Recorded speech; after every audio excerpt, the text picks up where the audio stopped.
আমি সূরাতু আল ফাতহ থেকে 29 নম্বর আয়াত তেলাওয়াত করেছি, যেখানে আল্লাহ তাআলা সাহাবীদের কিছু গুণাবলীর কথা উল্লেখ করেছেন। আজকের এই রজনীতে আমরা সাহাবীদের জীবনী থেকে কিছু কথা শুনবো, ইনশাআল্লাহ। পড়েন ইনশাআল্লাহ।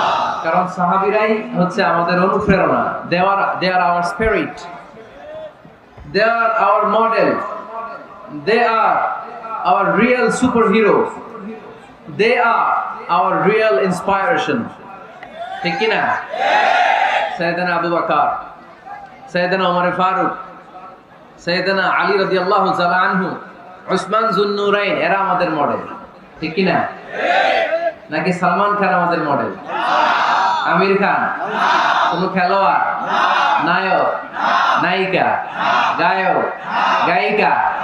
আমাদের মডেল হচ্ছে বিশ্বনবী আর সাহাবারা। আওয়াজ করে বলতে হবে, ঠিক কি না? এজন্য রব্বুল আলামিন বলেন, মুহাম্মাদুর রাসূলুল্লাহি ওয়াল্লাযীনা মাআহু আশিদ্দাউ আলাল কুফফারি রুহামাউ বাইনাহুম। মুহাম্মদ হলো আল্লাহর রাসূল, আর মুহাম্মদ সাল্লাল্লাহু আলাইহি ওয়াসাল্লামের সাথে যারা থাকে তারা কাফেরদের ব্যাপারে বজ্র কঠোর, মুমিনদের ব্যাপারে পুষ্পকোমল। সুবহানাল্লাহ পড়েন। মুহাম্মদ সাল্লাল্লাহু আলাইহি ওয়াসাল্লাম হচ্ছেন আল্লাহর রাসূল, আর মুহাম্মদ সাল্লাল্লাহু আলাইহি ওয়াসাল্লামের সাথে যারা থাকে মানে সাহাবারা, আশিদ্দাউ আলাল কুফফার, তারা কাফেরদের ব্যাপারে বজ্র কঠোর, রুহামাউ বাইনাহুম, কিন্তু নিজেরা পুষ্পকোমল। সুবহানাল্লাহ পড়েন। আমরা হয়ে গেছি উল্টা, আমরা নিজেরা বজ্র কঠোর, ঠিক কি না? সাহাবারা হচ্ছেন কাফেরদের ব্যাপারে বজ্র কঠোর। পাখা পাওয়া যায়নি? পাখা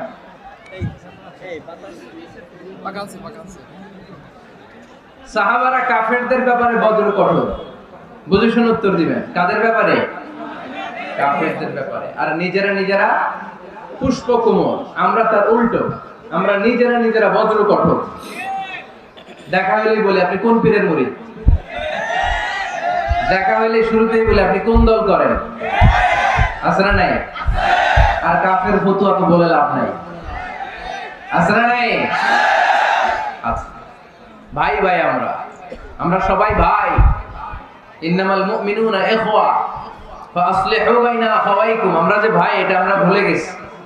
যেখানে ইসলাম আমাদেরকে শিখায় হিন্দু তোমার ভাই, খ্রিস্টানও আমার ভাই, নাস্তিকগুলোও আমার ভাই, ঠিক কি না? ভাতৃত্ব তিন ধরনের। একটা হচ্ছে উখুয়া আন-নাসাবিয়া, ব্লাড কানেকশনের ভাই, যেমন আমার মায়ের পেটের ভাই, সে উখুয়া নাসাবিয়া, আমার আপন ভাই, ঠিক কি না? দুই নম্বর ক্যাটাগরি হচ্ছে আমরা এখানে যারা আছি, এটাকে বলে আল উখুয়া আদ-দীনিয়া, দ্বীনি ভাই। আমরা একে অপরের কি ভাই?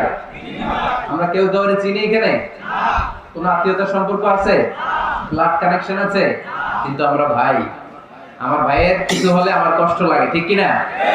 ফিলিস্তিনে আমার ভাইয়ের গায়ে আঘাত লাগলে আমার হৃদয়ে আগুন জ্বলে যায়, ঠিক কি না? আমার রোহিঙ্গা ভাইদেরকে যখন 1 মিলিয়ন রোহিঙ্গাকে যখন নিজ ভিটে মাটি ছাড়া করা হয়েছে, আমরা এটা সহ্য করতে পারি নাই, আমাদের রক্তক্ষরণ হয়েছে। জোরে বলেন, ঠিক কি না? ইন্ডিয়াতে যখন আমার মুসলিম ভাইয়েরা আক্রান্ত হয়, আমরা এখান থেকে গর্জে উঠি, কারণ আমার দ্বীনি ভাই। 3 নম্বর ভ্রাতৃত্বের ক্যাটাগরি হচ্ছে আল-উখুয়া আল-ইনসানিয়া, হিউম্যানিটেরিয়ান রিলিজিয়ন। মানবিক দিক থেকে ভাই, সেই দিক থেকে হিন্দু আমার ভাই, ঠিক কি না? খ্রিস্টানও আমার ভাই, নাস্তিকও আমার ভাই। বলেন তো আমাদের আদি পিতার নাম কি? আদি মাতার নাম হাওয়া আলাইহিস সালাম। আদম আলাইহিস সালাম যে পিতা, শুধু আমার পিতা না, হিন্দুর পিতা। তাহলে আমাদের সবার বাপ একজন। গোটা বিশ্বের সবার বাবা কয়জন? সবার মা কয়জন? আমাদের কোরআন কয়টা? আমাদের প্রভু এক নবীর উম্মত, জীবন বিধানে ওই শিবানী কোরআন। তবে কেন এক নও হে মুসলমান, এক হও করিয়া আহ্বান। বাইতুল্লাহ এক, মদিনা শরীফ এক, উহুদ পাহাড় এক, বদরের মাঠ এক, ঠিক কি না? বাইতুল্লাহ এক, মদিনা শরীফে উহুদ পাহাড়ে বদরের মাঠে একটা তো জীবন মরণ যে একটাই একই সাথে মিলে মিশে একটাই প্রাণ তবে কেন এক নও হে মুসলমান এক হও করিয়া আহ্বান পড়েন আমিন আমরা এক সুতোয় গাঁথা এই গোটা মানব সভ্যতা শিকড় এক জায়গায় আদম আর হাওয়া তার মানে সবাই ভাই ভাই চিল্লায় বলে ঠিক না এই ভেদাভেদ আমরা করেছি বিভেদের প্রাচীর আমরা বানিয়েছি তুই কালো আমি সাদা আমরা বানিয়েছি তুই ব্রাহ্মণ আমি শূদ্র আমরা বানিয়েছি তুই আরব আমি অনারব আল্লাহর কাছে কোনো পার্থক্য নাই সব আল্লাহর গোলাম চিল্লায় বলেন ঠিক না এজন্য সাহাবাদের মধ্যে যে অভ্যাসটা ছিল ট্র্যাডিশন ছিল রুহামাউ বাইনাহুম নিজেরা পুষ্প কোমল এক ভাই আরেক ভাইয়ের জন্য জীবন দিয়ে দিত মক্কা থেকে মুহাজির সাহাবারা বাড়ি ছেড়ে ঘর ছেড়ে পরিবার ছেড়ে সম্পদ ছেড়ে মদিনায় আসলেন মদিনাতে তাদের কেউ নাই এলাকাটা অপরিচিত বিশ্বনবী বললেন চিন্তার কোনো কারণ নাই টেনশন করো না প্রত্যেক মুহাজির সাহাবীকে ধরে ধরে মদিনার আনসারী সাহাবীদের বাড়িতে পাঠিয়ে দিলেন আর প্রত্যেকের সাথে ভ্রাতৃত্বের বন্ধনে আবদ্ধ করে দিলেন ভাই ভাই বানিয়ে দিলেন ভাই আনসার সাহাবারা নিজেদের যাদের দুইটা বউ ছিল তারা বলতে শুরু করলো মুহাজির সাহাবী তুমি আমার ভাই যেহেতু বিশ্বনবী তোমার দায়িত্ব আমাকে দিয়েছে তুমি আমার আপন ভাইয়ের চেয়ে বড় ঠিক কি না আমার দুইজন স্ত্রী আমি একজনকে তালাক দিয়ে দিব কারে ভালো লাগে দেখো এই দুইজনের মধ্যে থেকে কারে ভালো লাগে তাকে তালাক দিব ডিভোর্স দিব তারে তুমি বিয়ে করে ফেলবা আমার যত সম্পদ আছে সব সম্পদ এই যে সামনে নিয়ে আসলাম অর্ধেক তোমার অর্ধেক আমার সুবহানাল্লাহ বলবেন না this is called Islamic brotherhood এভাবে সম্পদ পেয়ে স্ত্রী পেয়ে মুহাজির সাহাবারা আনন্দে নিয়ে যায় নাই আব্দুর রহমান ইবনে আউফ রাদিয়াল্লাহু তাআলা আনহুকে যখন প্রস্তাব দেয়া হলো আপনি আমার ভাই আপনার দায়িত্ব বিশ্বনবী আমাকে দিয়েছে আমার সব সম্পদের অর্ধেক নিয়ে যান আমার একাধিক স্ত্রী আছে কারে ভালো লাগে দেখেন তালাক দিয়ে দিব নিয়ে যান উনি আনন্দের চোটে সব নিয়ে যায় নাই আমরা পাইলে কি করতাম হ্যাঁ ধরেন আপনার বাড়ি ফরিদপুর আপনি গেছেন চিটাগাং একজন আপনার ভাই বানায় দিল এখন বললো ভাই আমার দুই বউ একটা আপনি নিয়ে যান আমার 20 কোটি টাকা আছে ব্যাংকে 10 কোটি আপনার আমরা কি করতাম আহা কি আনন্দ আকাশে বাতাসে ঠিক কি না আমরা তো মহা খুশি হয়ে যেতাম আব্দুর রহমান ইবনে আউফ হোয়াট ইজ দ্য পার্সোনালিটি কি পার্সোনালিটি ব্যক্তিত্ব তারা বিলং করতো উনি বলেছেন দুল্লানি আলা সুক বারাকাল্লাহু ফি মালিকা ওয়া আহলিক আল্লাহ তোমার স্ত্রীর মধ্যেও বরকত দেখ সম্পদেও বরকত দেখ আমার সম্পদও লাগবে না স্ত্রীও লাগবে না শুধু বাজারটা কোথায় show me the way to market মদিনার বাজারটা কোথায় দেখায় দাও আমি ব্যবসা করে নিজেই ধনী হয়ে যাব ভ্রাতৃত্বের বন্ধন আশিদ্দাউ আলাল কুফার রুহামাউ বাইনাহুম সাহাবারা কাফেরদের সাথে বজ্র কঠোর নিজেরা পুষ্পকোমল আর আমরা নিজেরা বলেন বজ্র কঠোর এজন্য সাহাবীদের যে পন্থা ওই পন্থা আমাদের মধ্যে আনার দরকার আছে না নাই আমরা কি নিজেদেরকে ভাই বলতে পারি না হ্যাঁ আর কতদিন সেই ছোটবেলা থেকে শুনতেছি এরে দেখতে পারে না এরে গালি দেয় কিন্তু আমরা ভাই ইসলাম আমাদেরকে এটা শিখায় নাই চিল্লায় বলেন ঠিক কি না তাই আমরা ভ্রাতৃত্বের বন্ধনে অটুট থাকতে চাই আজকের মাহফিলের স্লোগান হোক কালিমা লা ইলাহা ইল্লাল্লাহ যে পড়েছে সেই আমার ভাই তার জন্য আমার হৃদয়ে ভালোবাসার দরদ আছে না নেই এজন্য রব্বুল আলামিন বলেন মুহাম্মাদুর রাসূলুল্লাহি ওয়াল্লাযীনা মাআহু আশিদ্দাউ আলাল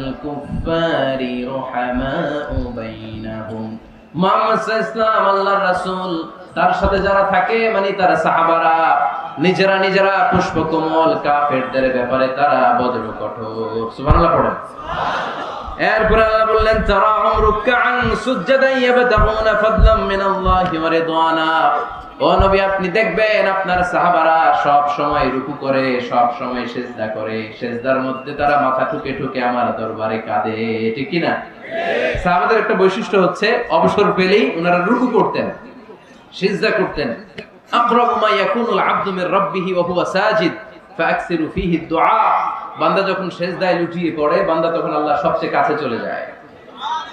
আমরা যখন সেজদা দেই তখন আল্লাহর কাছে চলে যাই। কখন কাছে চলে যাই? যখন কি দেই? আপাত দৃষ্টিতে মনে হয় আমার সেজদাটা মসজিদের টাইলসের উপরে পড়েছে, জায়নামাজের উপরে পড়েছে, মসজিদের কাতারের উপরে, মুসল্লার উপরে পড়েছে, কিন্তু আল্লাহর হাবিব বলেন তোমার সেজদাটা আল্লাহর কুদরতি পায়ের উপরে পড়েছে। সাহাবীরা সব সময় রুকু সেজদায় পড়ে থাকতেন, আল্লাহর কাছে তারা চাইতেন। তাই আমাদের মডেল হবে সাহাবা। আমাদের মডেল হবে কারা? আওয়াজ করে বলেন কারা? এই মেসেজটা বাড়িতে নিয়ে যেতে পারবেন তো? This is the first message I dropped today for the people of Faridpur. Faridpur বাসীর জন্য আজকের আমার প্রথম মেসেজ, আমাদের মডেল হচ্ছে সাহাবারা। ঠিক কি না? সাহাবারা আমাদের মডেল, ওনারা আমাদের ইন্সপায়ারেশন, ওনারা আমাদের অনুপ্রেরণা। এজন্য আল্লাহর হাবিব সাল্লাল্লাহু আলাইহি ওয়াসাল্লাম বলেছেন লা তাসুব্বু আসহাবি, খবরদার আমার সাহাবাদেরকে গালি দিও না। তোমরা যদি উহুদ পাহাড় পরিমাণ স্বর্ণ দান করো, আমার সাহাবারা ওই কঠিন মুহূর্তে যে এক মুঠ চাল দান করেছিল, ওই চালের দানের সমান হবে না। আবার বিশ্বনবী বলতেন খায়রুল কুরুনি করনি সুম্মাল্লাযীনা ইয়ালুনাহুম সুম্মাল্লাযীনা ইয়ালুনাহুম, সবচেয়ে শ্রেষ্ঠ যুগ আমার যুগ, তারপরে আমার সাহাবাদের যুগ, তারপরে তাবিঈদের যুগ। পড়েন সুবহানাল্লাহ। সবচেয়ে শ্রেষ্ঠ যুগ হচ্ছে সাহাবাদের যুগ। নাকি এখন প্লেন আবিষ্কার হয়েছে, রকেট আবিষ্কার হয়েছে, মডার্ন টেকনোলজি সব আমাদের হাতে, এজন্য এই যুগটা শ্রেষ্ঠ নাকি? না, আল্লাহর হাবিব সাল্লাল্লাহু আলাইহি ওয়াসাল্লাম বলেছেন সাহাবাদের যুগটা হচ্ছে গোটা দুনিয়া যত যুগ এই পৃথিবী দেখেছে সবচেয়ে শ্রেষ্ঠ যুগ হচ্ছে সাহাবাদের যুগ। চিল্লায় বলেন ঠিক কিনা? আবার আল্লাহ বললেন রাদিয়াল্লাহু তাআলা আন, রব্বুল আলামিন দুনিয়ার কোন গোষ্ঠীর ব্যাপারে, দুনিয়ার কোন জাতির ব্যাপারে, দুনিয়ার কোন মানুষদের ব্যাপারে রেদওয়ানুল্লাহ আল্লাহর সন্তুষ্টির কথাটা বলেন নাই, শুধু বলেছেন কেবলমাত্র সাহাবাদের জন্য। সুবহানাল্লাহ পড়া। এজন্য সাহাবাদের নাম শুনলে কি পড়তে হয়? আমি যদি পড়ি আবু বকর, এরপরে কি পড়বেন? যদি পড়ি ওমর, যদি পড়ি আলী, যদি পড়ি উসমান রাদিয়াল্লাহু তাআলা আনহু, আল্লাহ তাআলা ওনাদের উপর খুশি হয়েছেন। ঠিক কি না? এজন্য সাহাবারা আমাদের মডেল। আজকে আমরা সাহাবাদের জীবন চরিত্র সম্পর্কে কিছু জানার চেষ্টা করব এবং সেই জীবনের আলোকে আমাদের জীবনকে আলোকিত করতে চেষ্টা করব ইনশাআল্লাহ। পড়েন সবার মনোযোগ আছে তো? আজকে আমরা সাইয়েদনা ওমর ফারুকের বায়োগ্রাফি সম্পর্কে জানব। ওমর ফারুক রাদিয়াল্লাহু তাআলা আনহু, the super hero of this উম্মাহ। এই উম্মার সুপার হিরো তিনি। ঠিক কি না? ওনার মুখের আগে লাঠি চলতে বেশি। সুবহানাল্লাহ পড়বেন না? মাঝে মাঝে লাঠি চালানোর দরকার আছে না নাই? সাইয়েদনা ওমর ফারুক আমাদের জন্য অনুপ্রেরণা। He is the real super hero of Muslim উম্মাহ। তিনি এই উম্মার রিয়েল সুপার হিরো। এজন্য ওনার জীবনী থেকে আমরা কিছু শিক্ষা নেওয়ার চেষ্টা করব ইনশাআল্লাহ। পড়েন সাইয়েদনা ওমর ফারুক কিভাবে ইসলাম ধর্ম গ্রহণ করলেন, কিভাবে বিশ্বনবীর প্রাণের কলিজার টুকরা হলেন, এটা দিয়ে আমরা শুরু করি। আল্লাহ তাআলা সাইয়েদনা ওমর ফারুকের হৃদয়ের মধ্যে 3টা ধাক্কা মেরেছেন, ঈমানের ধাক্কা। আওয়াজ করে বলতে হবে কয়টা? জোরে বলেন তো কয়টা? 3টা ঈমানি ধাক্কা। এক হচ্ছে বিশ্বনবীর দোয়ার ধাক্কা, এক কি? দোয়ার ধাক্কা। 2 হচ্ছে সূরা হাক্কা দিয়ে দিয়েছেন আল্লাহ এক ধাক্কা। সুবহানাল্লাহ পড়বেন না? 3 হচ্ছে সূরাতু তাহা দিয়ে আল্লাহ দিয়েছেন আরেকটা ধাক্কা। এই 3টা ঈমানি ধাক্কা যখন সাইয়েদনা ওমর ফারুকের হৃদয়ে লাগলো, উনি পড়তে আরম্ভ করেছেন আশহাদু আল্লা ইলাহা ইল্লাল্লাহ ওয়া আশহাদু আন্না মুহাম্মাদান আবদুহু ওয়া রাসূলুহু। চিল্লায়ে পড়েন আল্লাহু আকবার। বিশ্বনবী মক্কায় বসে বসে তাহাজ্জুদের সালাত পড়ে আল্লাহর কাছে দোয়া করলেন, আল্লাহ আল্লাহুম্মা আইজ্জাল ইসলাম বিআহাব্বির রাজুলাইনি ইলাইক। ও আল্লাহ, 2 জন লোকের নাম বলবো, 2 জনের দরকার নেই, এই 2 জনের একজনকে আপনি ইসলামের সুশীতল ছায়া তলে এনে ইসলামকে বিজয় দান করে দেন। মুহূর্তের মধ্যে দোয়াটা কবুল করে নিয়েছে কে? আল্লাহ। বিশ্বনবী বললেন আল্লাহ 2 জনের নাম বলবো আজকের দোয়ায়। আবি জাহল ইবনে হিশাম, হয়তো হিশামের বেটা আবু জাহেলকে আপনি ইসলামের ভিতরে নিয়ে আসেন, কিংবা ওমর ইবনুল খাত্তাব, খাত্তাবের বেটা ওমরকে আপনি ইসলামের ছায়া তলে নিয়ে আসেন। ওমর ফারুকের জন্য দোয়াটা কবুল করে নিয়েছে কে?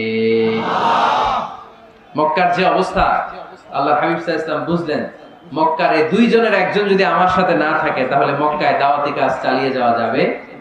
আল্লাহ বললেন, আল্লাহ বেশি চাই না, এই দুইজনের একজন, হয় আবু জাহেল নয় ওমর, হয় আবু জাহেল নয় ওমর। বিশ্বনবী যখন দোয়া করলেন, এই দোয়ার একটা ঈমানি ধাক্কা, নূরানি ধাক্কা সাইয়েদনা ওমর ফারুকের হৃদয়কে স্পর্শ করে ফেলল। দোয়া ইজ লাইক এ মিসাইল। এই যে আমরা দোয়া করি, এটা মিসাইলের মতো। যুদ্ধে মিসাইল হামলা করে না? মিসাইল হামলা করার পরে এই মিসাইল লক্ষ্য বস্তুতে যে ভেদ করে, ঠিক কি না? তেমনি দোয়ার মতো যদি আপনি দোয়া করতে পারেন, আপনি যেই জন্য দোয়া করেছেন ঠিক ওই জায়গায় যে আপনার দোয়া স্পর্শ করে। সুবহানাল্লাহ পড়বেন না? বিশ্বনবীর দোয়ার মাধ্যমে প্রথমে সাইয়েদনা ওমর ফারুকের হৃদয়ে এক ধাক্কা লাগলো। 2 নম্বরে রব্বুল আলামিন সূরাতুল হাক্কা দিয়ে ওমর ফারুকের হৃদয়ের মধ্যে দিলেন এক ধাক্কা। পড়েন আল্লাহু আকবার। কোরআনের ভেতরে সূরাতুল হাক্কা নামে একটা সূরা আছে না নাই? আল হাক্কাতু মাল হাক্কা ওয়া মা আদরাকা মাল হাক্কা। পড়েন আল্লাহু আকবার। বিশ্বনবী যখন দোয়া করলেন, ওই দোয়া যখন সাইয়েদনা ওমর ফারুকের হৃদয়ে স্পর্শ করলো, সাইয়েদনা ওমর ফারুক সব সময় বিশ্বনবীরে ফলো করতে আরম্ভ করলেন। বিশ্বনবী ডানে গেলে লুকিয়ে লুকিয়ে ওমর ফারুক ডানে যায়, বিশ্বনবী বায়ে গেলে লুকিয়ে লুকিয়ে ওমর ফারুক বায়ে যায়। বিশ্বনবী একবার মসজিদুল হারামে যে নামাজ পড়তে শুরু করলেন, ওমর ফারুক তখন বিশ্বনবীর পিছু পিছু ছদ্মবেশে পেছন থেকে যে বিশ্বনবী কিভাবে নামাজ পড়ে দেখতে শুরু করলেন। বিশ্বনবী ইন দা মিন টাইম এশারা নামাজে আল হাক্কাতু মাল হাক্কা তেলাওয়াত শুরু করে দিলেন। আল হাক্কাতু মাল হাক্কা তেলাওয়াত শুরু করে দিলেন।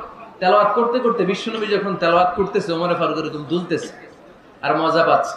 ওমিয়া বিশ্বনবীর কণ্ঠ বুঝি আমার মতো কণ্ঠ? আপনার মতো কণ্ঠ? আহমদ বিন ইউসুফের কণ্ঠ? আব্দুল বাসিতের কণ্ঠ না? বিশ্বনবীর গলায় যে কি সুরের ঝংকার আল্লাহ দিয়েছেন, কি সুরের লহরী আল্লাহ দিয়েছেন, একবার যে শুনতো পাগল হয়ে যেত। আল্লাহু আকবার। বিশ্বনবী সূরা হাক্কা মন্ত্রমুগ্ধ তেলাওয়াতে, মন্ত্রমুগ্ধ সুর দিয়ে, মন্ত্রমুগ্ধ কণ্ঠ দিয়ে তেলাওয়াত করতে লাগলেন। এশার সালাতে ওমর ফারুক দুলতে লাগলেন। ওমর ফারুক যত শুনেন অবাক হয়ে যায়, যত শুনেন অবাক হয়ে যায়, যতই শুনে অবাক। কিরে?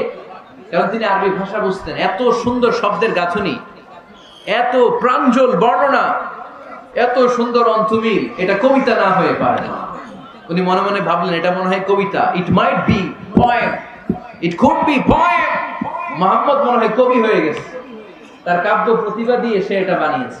তা না হলে এত সুন্দর কথা, এটা কবিতা না হয়ে পারে। ইন দ্য মিন টাইম বিশ্বনবী কিন্তু দেখতেছে না যে পেছনে ওমর। বিশ্বনবী তেলাওয়াত করছিলেন। ইন দ্য মিন টাইম বিশ্বনবী পড়ছিলেন, ওমা হুয়া বিকাউলি শাইরিন কলিলাম মা তুমিনুন।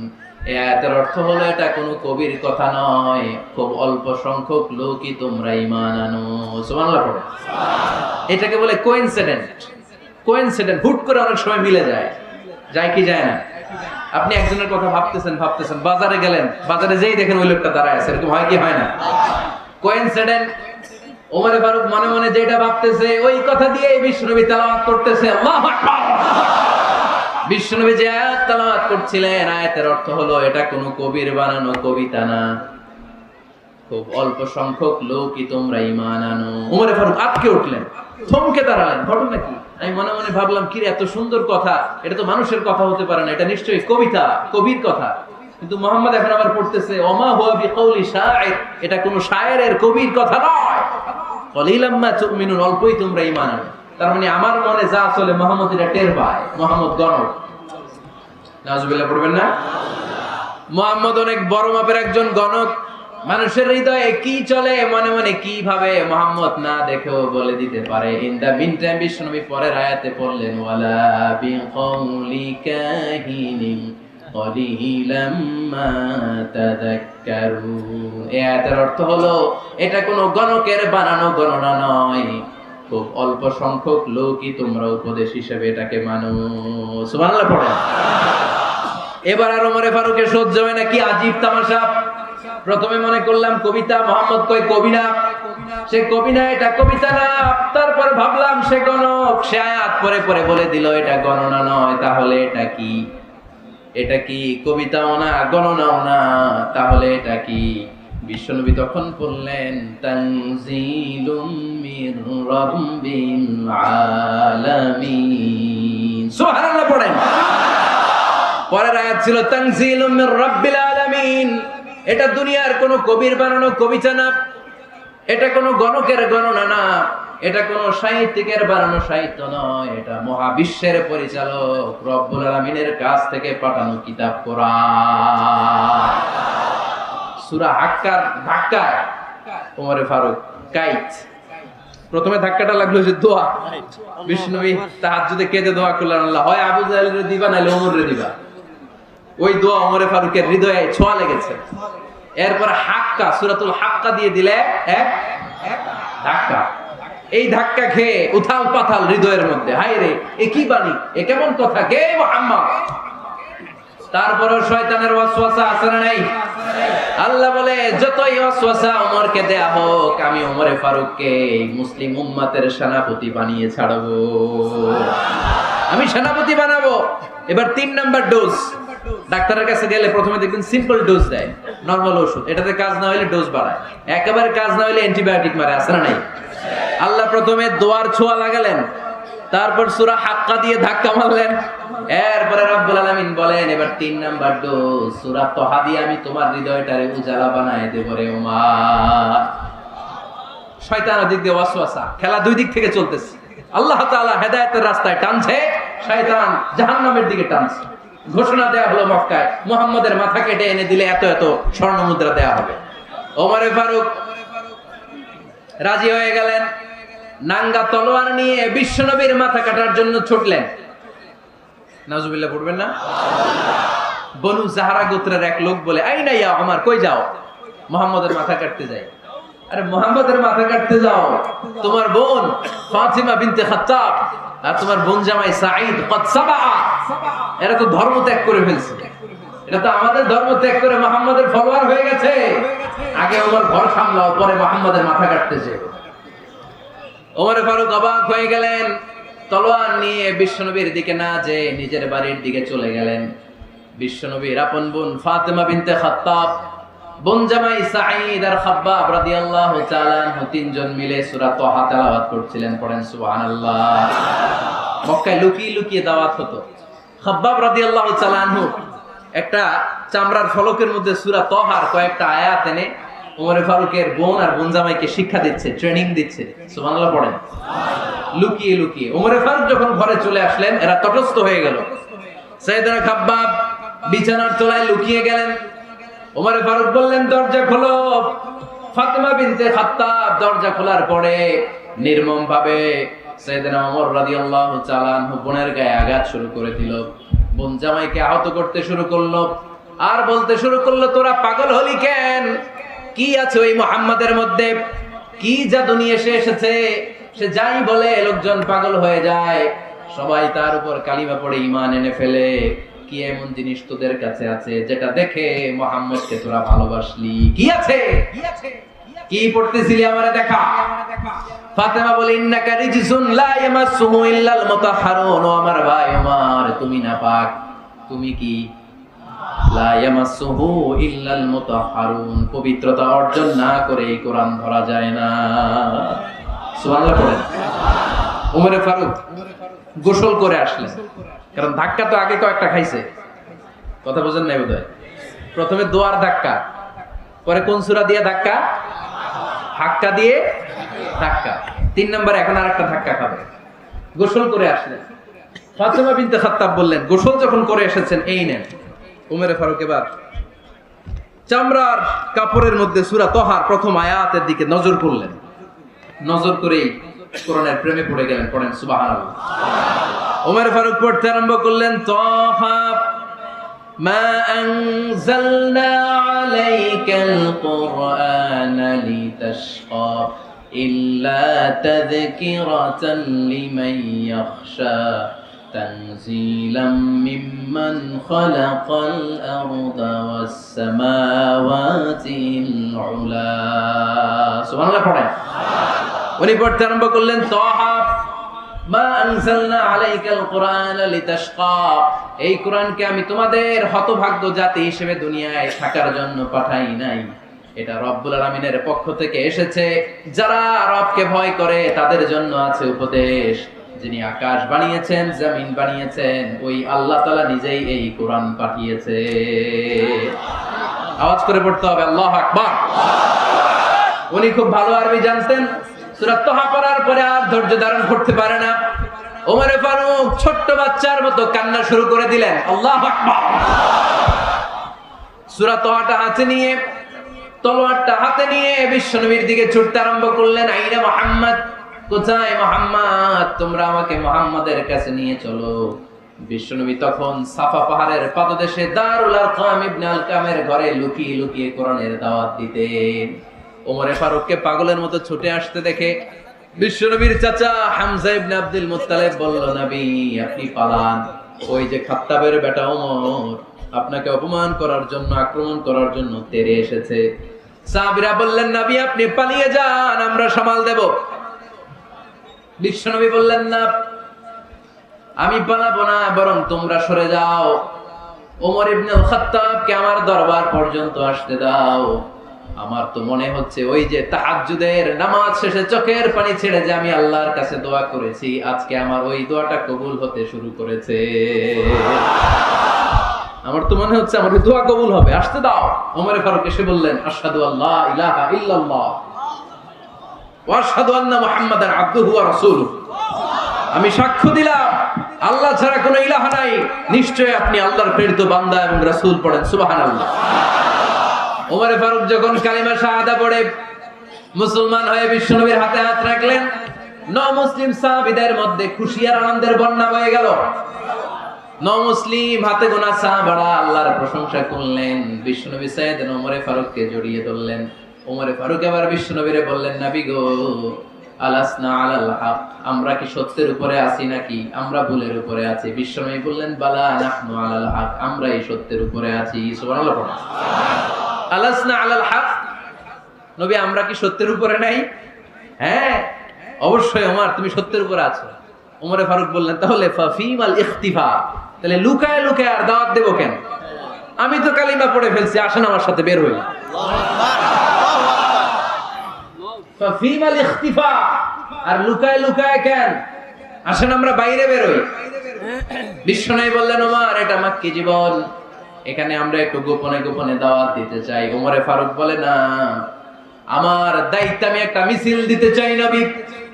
আল্লাহর নামের তাকবীর দিতে দিতে দারুল আরকাম থেকে শুরু করে মসজিদুল হারাম পর্যন্ত একটা মিছিল দিয়ে আমি মক্কা কাঁপায়া দেব। অনুমতি দেন। বিশ্বনবী দিতে চায় না। ওমর ফারুক অনেক বুঝানোর পরে স্বল্প পরিসরের একটা অনুমোদন পাওয়া গেল বিশ্বনবী সাল্লাল্লাহু আলাইহি ওয়াসাল্লামের কাছ থেকে। কিন্তু মিছিল যে দিবে, মিছিলের জন্য লোকের দরকার আছে না নাই? এখানে লোক নাই, আমি একাই মিছিল দিতেছি, এটা জমবে? মিছিল জমবে?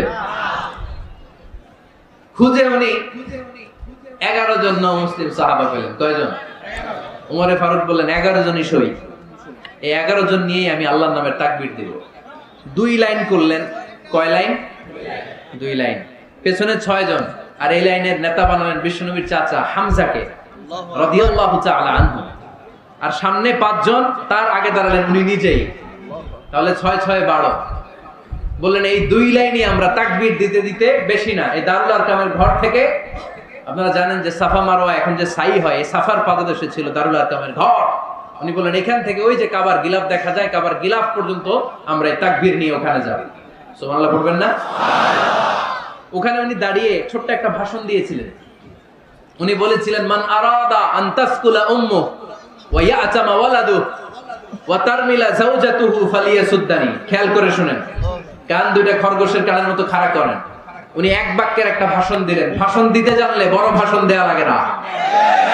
এক বাক্যের ভাষণ দিয়ে গোটা বিশ্বকে ঝাঁকুনি মারা যায়, চিল্লায় বড় ঠিক কিনা? ওমর ফারুক এক বাক্যের একটা ছোট্ট ভাষণ দিলেন। মান আরাদা আন তাসকুলা উম্মু, কে আছো মায়ের এই মক্কায়, কে আছো মায়ের বুক খালি করতে চাও? আল্লাহু আকবার। ইয়াতামা ওয়ালাদু, কে আছো বাচ্চাগুলারে নিজের সন্তানগুলোরে ইতিম বানাতে চাও?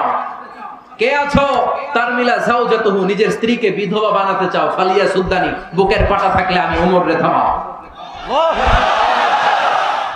ফালিয়া সুদ্দানি, দেখি মক্কায় কার এত বড় বুকের পাটা? কে আছো মায়ের বুক খালি করতে চাও, সন্তান রে এতিম বানাতে চাও, স্ত্রীকে বিধবা বানাতে চাও? ফালিয়া সুদ্দানি, পারলে আমারে ঠেকাও। এই বলে উনি আল্লাহু আকবার, আল্লাহু আকবার, আল্লাহু আকবার বলে স্লোগান শুরু করে দিলেন। এক এক স্লোগানে মক্কার মরুজমিন থারথার করে কাঁপতে আরম্ভ করল। এই মিছিল মক্কার কেউ দেয় না। মিছিলের আওয়াজ শুনে আবু জাহেল বাইরিস, উতবা বাইরিস, শাইবা, ওয়ালিদ ইবনে মুগিরা সব বের হয়েছে। কিরে, আমার এলাকায় এত বড় স্লোগান, কার এত সাহস? বের হয়ে দেখে মিছিলের সামনে ওমর। ওমর রে দেখে দিছে এক দৌড়। কারণ ওমরে ফারুককে থামানোর মতো বাপের বেটা মক্কায় দ্বিতীয়টা কেউ ছিল না। আওয়াজ করে বলেন ঠিক কিনা? ওমরে ফারুক আল্লাহু আকবার, আল্লাহু আকবার বলে স্লোগান দিতে দিতে মসজিদুল হারামের ভিতরে ঢুকে গেল। কাবার গিলাফ ধরার পরে সেদিন মিছিল থেমেছে। ওই আল্লাহর নামের স্লোগান সেদিন কেউ থামাতে পারে নাই, কিয়ামত পর্যন্ত কেউ থামাতে পারবে না। চিল্লায় বলো ঠিক কিনা?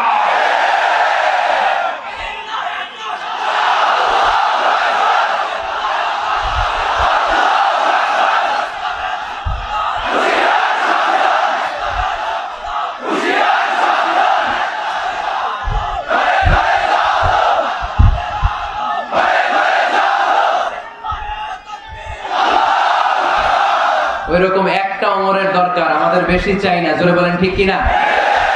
দাও খোদা দাও আমায় আবার ওমর দারাজ দিল, দাও খোদা দাও আমায় আবার ওমর দারাজ দিল, দাও আলীর মতো বীর সেনানি, আলীর মতো বীর সেনানি জাগাতে নিখিল, দাও খোদা দাও আমায় আবার ওমর দারাজ দিল। সুবহানাল্লাহ পড়েন। একটা ওমর লাগবে। চিল্লায় বলেন কয়টা? ওই ওমরের অপেক্ষায় বাংলাদেশ সহ গোটা মুসলিম উম্মাহ, ঠিক কি না? একটা ওমরই যথেষ্ট। আমাদের সেন্ট্রাল লিডারশিপ নাই তো, আমাদেরকে এদিকে লাথি মারলে আমরা ওইদিকে যাই, ওদিক থেকে গুতা মারলে আমরা এদিকে যাই। আমাদের রিপ্রেজেন্টেটিভ, আমাদের প্রতিনিধিত্ব করার মতো কোনো কেন্দ্রীয় লিডারশিপ নেতৃবৃন্দ গোটা বিশ্বে নাই, ঠিক কি না? আমরা সেই ওমরে ফারুকের অপেক্ষায়, আমরা সেই ইমাম আল মাহদির অপেক্ষায়। এই ওমরে ফারুক আমাদের মডেল, ঠিক কি না? থার্ড ইন পজিশন এই পুরো উম্মতের মধ্যে ওনার পজিশন নাম্বার 3। 1 নাম্বার পজিশন বিশ্বনবী কার? 2 নাম্বার পজিশন কার? আবু বকর। 3 নাম্বার পজিশন কার? ওমরে ফারুকের। বিশ্বনবী বলতেন লা নবিয়্যা বা'দি, লা নবিয়্যা বা'দি, আমার পরে কোনো নবী নাই। ওয়ালা রাসূলা, আমার পরে কোনো রাসূলও নাই। আমার নবীর পরে আর কোনো নবী আছে? আমার নবীর পরে আর কোনো রাসূল আছে? এই যে কাদিয়ানী যে একটা সম্প্রদায় আছে, এরা কি মুসলিম নাকি অমুসলিম? মুসলিম সম্প্রদায়ের সাথে এদের কোনো সম্পর্ক নাই। চিল্লা বলেন ঠিক কি না? এরা যদি মুসলমান হতে চায়, আমার নবী দ্য লাস্ট মেসেঞ্জার বিশ্ব নবীকে খাতামুন নবী হিসেবে সংবাদ সম্মেলন করে গোটা বিশ্বকে জানাই দিতে হবে। তারপরে তাদেরকে আমরা মুসলিম হিসেবে স্বীকৃতি দিব। চিল্লা বলেন ঠিক কি না? তা না হলে তারা কোন ধর্মের এটাকে জানাই দিতে হবে। No inferiority complex, no identity crisis. Identity ক্রাইসিসে থাকা যাবে না। আপনারা কোন ধর্মের এটা জানাই দেন। আপনারা বিশ্ব নবীরও শেষ নবী মানবেন না, আবার মুসলিম বলেও নিজেদেরকে ট্যাগ লাগাতে চাইবেন। সাধারণ মুসলমানরা এটা এই ধোঁকাবাজি মানে না। চিল্লায় বলেন ঠিক কি না? আমার নবীর পরে কোনো নবী নাই, আমার রাসূলের পরে কোনো রাসূল নাই, ঠিক কি না? আল্লাহর হাবিব বলতেন লাউ কানা বা'দি নাবিয়্যুন লাকানা উমর, তবে আমার পরে যদি নবী হওয়ার যোগ্যতা কারো থাকে, আমার ওমরের ওই যোগ্যতা আছে। সুবহানাল্লাহ পড়েন। প্রভু তুমি বলেছো রাসূল দেবে না, বলনি দেবে না ওমর, বলনি দেবে না হামজা তারি, খালিদ বিজয় সমর। প্রভু তুমি বলেছো রাসূল দেবে না, বলনি দেবে না ওমর, বলনি দেবে না হামজা তারি, খালিদ বিজয় সমর, প্রভু তুমি বলেছো রাসূল দেবে না। সুবহানাল্লাহ পড়েন। এজন্য আমরা একটা ওমর চাই। কয়টা? বেশি লাগবে? নেতার মতো নেতা কয়টা লাগে? জোরে বলেন কয়টা? Enough. That's enough. Omar Faruk, our superhero. ওনার সাথে বিশ্বনবী সাল্লাল্লাহু আলাইহি ওয়াসাল্লামের মুসাহারার সম্পর্ক ছিল। ওমর ফারুক যে বিশ্বনবীর শ্বশুর এটা অনেকে জানেই না। ওমর ফারুক রাদিয়াল্লাহু তাআলা আনহু বিশ্বনবীর শ্বশুর ছিলেন। এটা আজকে নতুন শুনছেন, কে কে হাত তোলেন? দেখছেন হুজুর? সঠিক বলছি না আমি? অনেকে আমরা জানি না। মাশাআল্লাহ, জানতে লজ্জা নাই, শিখতে লজ্জা নাই। লজ্জা হচ্ছে অজ্ঞতায় আর মূর্খতায়, ঠিক কি না? আমরা শিখতে রাজি আছি। যে কথা বলে আমরা তার ছাত্র। আমার আগে হুজুর কথা বলতেছিলেন, আমরা ছিলাম ছাত্র। এখন আমি কথা বলতেছি, এখন আমরা সবাই হয়ে গেছি ছাত্র, ঠিক কি না? যিনি বলেন তিনি শিক্ষক, বাকিরা আমরা ছাত্র, ঠিক কি না? চার খলিফার দুই খলিফা, ইসলামের চার খলিফার দুই খলিফা বিশ্বনবীর মেয়ের জামাই, আর বাকি দুই খলিফা বিশ্বনবীর শ্বশুর।